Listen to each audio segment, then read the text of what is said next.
Number 13, this is from anonymous question. It says, hey, Pastor Mike, found out that several big teachers and content writers at my church don't believe the Bible's inerrant. Should I be concerned?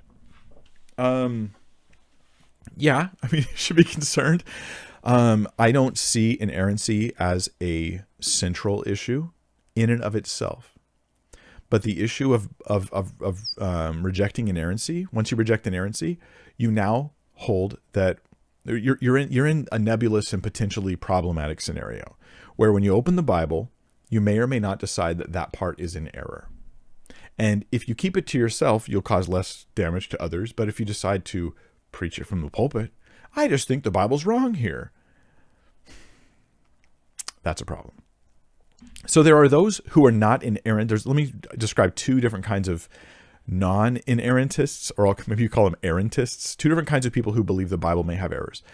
One person who's like, hey, I think at least potentially the Bible may have errors. That it's possible. I'm not ruling it out as a possibility, but I'm not defining that's an error and I'm going to go and stand in the pulpit and tell everybody I think that was wrong. I'm just saying I don't have that theological belief that it's inerrant. I'm still going to treat it like it's the authoritative word of God. Okay, then you have, and you call them like a passive errantist maybe. Then you have we'll call them the active errantist. And this is the person who really wants to help change the church on what they believe about the Bible because they think the Bible has big problems. And they think they're helping. They believe they're helping, but they're going to say, well, I don't think God ever commanded that to happen. That's an error in the Bible.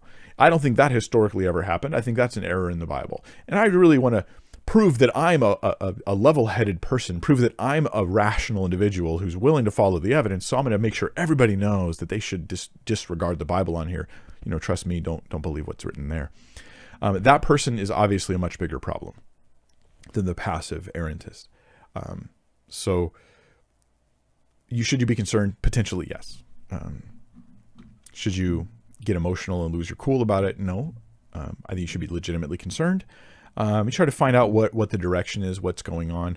If the people at your own fellowship are becoming really sort of liberal theology in that, I'm not talking about politics here, although often it's connected, but I'm talking about the theology.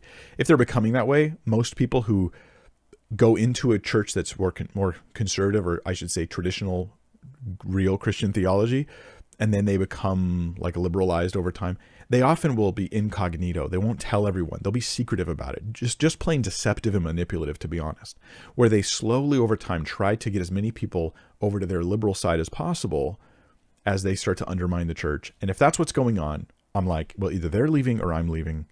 It's that simple. It's not fun. It's not pleasant. I'm not angry. One of us has got to go. And if that's not the case, if you have the passive errantist who's the passive errantist I described earlier, then it may not be as much of an issue. God give you wisdom. So